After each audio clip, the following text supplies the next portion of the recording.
Nothing makes your chest development look totally different from everybody else's when you have that upper portion of the pec like a shelf.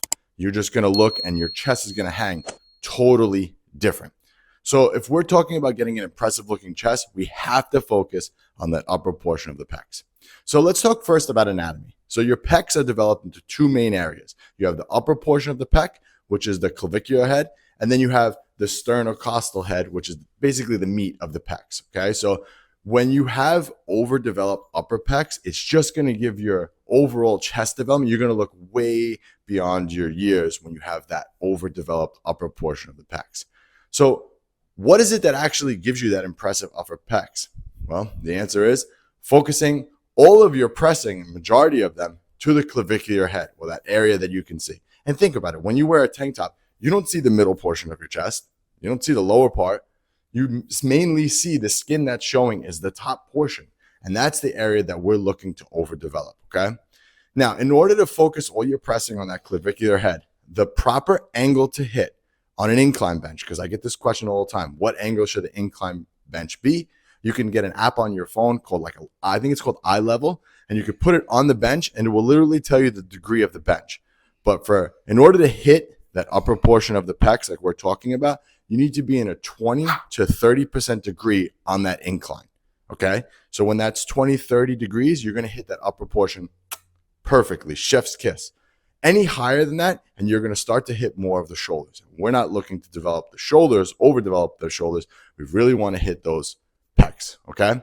Now, when it comes to frequency, how often should you be training the pecs? Well, you're going to be training the pecs twice per week. That's ideal for most body parts, especially the pressing movements.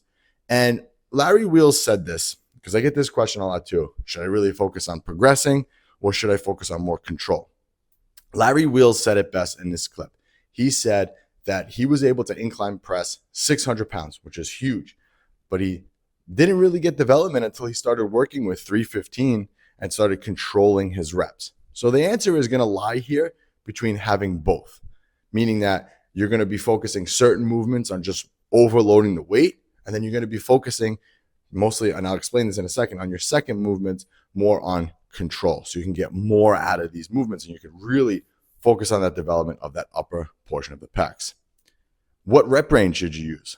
Well, you're going to be using the 6 to 12 rep range for this. That's ideal for pecs. Anything more than 12 reps, not necessary for chest.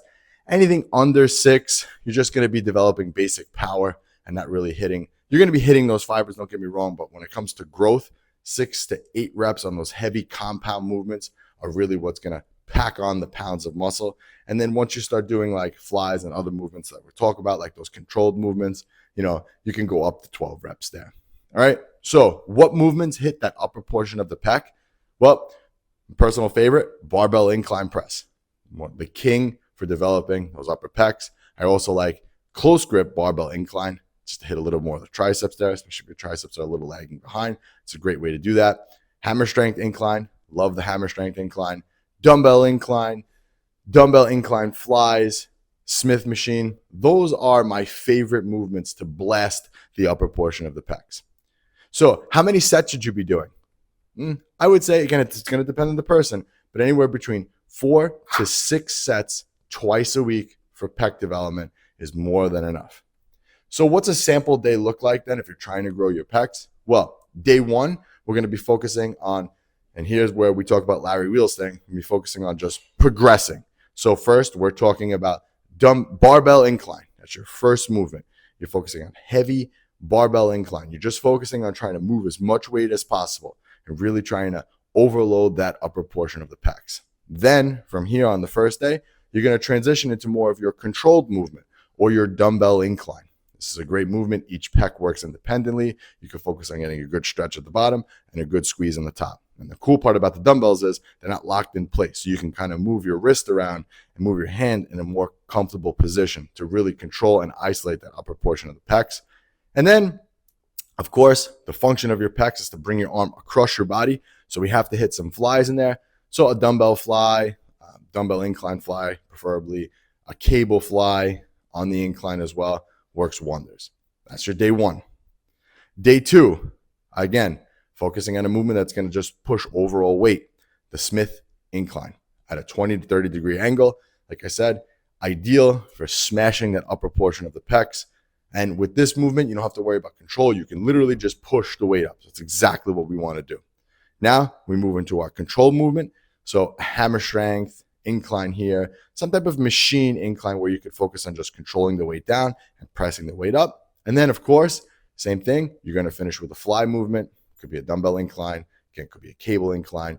Doesn't matter. You're just going to keep it on that 20 to 30 degree incline and just smash away at those fibers, okay? And I'm telling you, you focus on that upper portion of your pecs, and you're going to see a world of a difference when you take your shirt off and when you wear a tank top. People are going to notice. And if you're confused about how to train the rest of your body and you want more tips like this, all you got to do is click the link below, and I'll give you a free 6-week training program. No strings attached. I just want to help you to grow and advance and gain muscle, all right? And I want to help you to avoid all the mistakes that I made along my 20-year journey.